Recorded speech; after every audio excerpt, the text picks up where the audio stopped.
সুধী দর্শক মন্ডলী, আসসালামু আলাইকুম। আমি ডক্টর কাজী নজরুল ইসলাম, বিভাগীয় প্রধান, কার্ডিওলজি বিভাগ, ঢাকা মেডিকেল কলেজে কর্মরত আছি। উচ্চ রক্তচাপের অনেকগুলো কারণ আছে। আমরা অনেক সময় বলি যে রাতের বেলা কেন রক্তচাপ বেড়ে কিভাবে হার্ট অ্যাটাক হয়ে থাকে, এবং এটি আপনাদের আজকে বলবো। এটার জন্য কিছু আমাদের শরীরের বৃত্তীয় কারণ আছে। এর জন্য দায়ী হলো আমাদের ঘুমের সাইকেল ও হরমোন। দেখা যায় যে ঘুমের মধ্যে আমাদের কর্টিসল ও এড্রিনাল নামের দুটি হরমোন আছে, যে দুইটা মিশ্রিত বেশি হয়, যার জন্য আমাদের রক্তচাপ বেড়ে যায় এবং হার্টবিট বেড়ে যায়। হার্টবিট অনেক সময় কমে যায়, আবার বেড়েও যায়। গভীর নিদ্রা, আমরা বলি ডিউরিং ডিপ স্লিপ, এই ডিপ স্লিপের সময় হার্ট রেট কমে যায়। হার্ট রেট কমে যাওয়ার জন্য অনেক সময় বেডি অ্যারিথমিয়া হয়ে আমাদের অনেক সময় সমস্যা। আবার দেখা যায় যে আপনার ঘুমের প্রথম যে অংশটা, ওই অংশটায় আপনার রক্তচাপ কমে যায়, কিন্তু রাত্রে গভীর ঘুমে বা হঠাৎ যদি আপনার ঘুম ভেঙে যায়, তখন দেখা যায় যে আপনার রক্তচাপ বেড়ে যায় এবং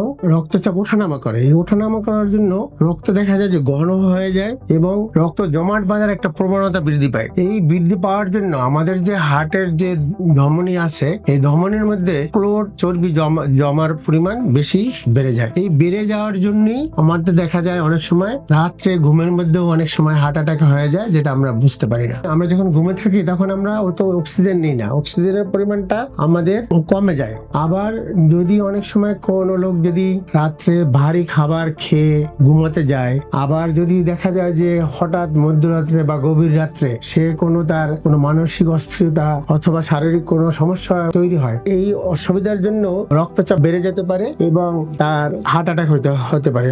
আবার অনেক সময় দেখা যায় যে আপনি রাত্রে খাবার খেলেন, বুকে একটু হালকা ব্যথা অনুভব হচ্ছে, একটু অস্বস্তি বোধ হচ্ছে, কিন্তু আপনি রক্তচাপ মাপালেন না, পালস বা হার্টবিটটা দেখলেন না, তখন দেখা যায় যে এই অস্বস্তি বা সামান্য তার অসুবিধাটা নিয়ে তার রাত্রে যখন গভীর হয় তার সমস্যাটা বেড়ে যায়। এখান থেকেও তার রক্তচাপ বেড়ে যায়, তার হার্ট অ্যাটাক হতে পারে। আমাদের হরমোনাল ব্যাপার আছে কিছু, আবার হার্টবিটের ওঠানামা, আবার আমাদের রক্তের ধমনীতে ক্লোটের পরিমাণ বেড়ে যাওয়া, আবার আপনার বিভিন্ন ধরনের ফ্যাক্টর গুলো কাজ করে, যার জন্য এটা আমরা ঘুমের মধ্যে টেরই পাই না। এই জন্য আমাদের সবার সাবধানতা অবলম্বন করা উচিত, যাতে আমরা আমাদের ঘুমটা ঠিক মতো হয়, আমরা একটা সাইকেলে ঘুমাতে পারি, অথবা আমরা রাতের বেলা একটু আর্লি খাবারটা খেয়ে হাঁটাচলা করে আমাদের যাতে খাবারটা হজম হয়, তারপর আমরা ঘুমাতে যাই। ভারী খাবারটা আপনার অ্যাভয়েড করা। আবার অতিরিক্ত স্ট্রেস যেটা, সেটাও আপনার একটু কন্ট্রোলে করে আমাদের ঘুমাতে যাওয়া। আমাদের শরীরে যে হরমোনগুলা নিঃসৃত হয়, সেই হরমোনের যাতে এই স্ট্রেস থেকে এই হরমোনগুলো অনেক সময়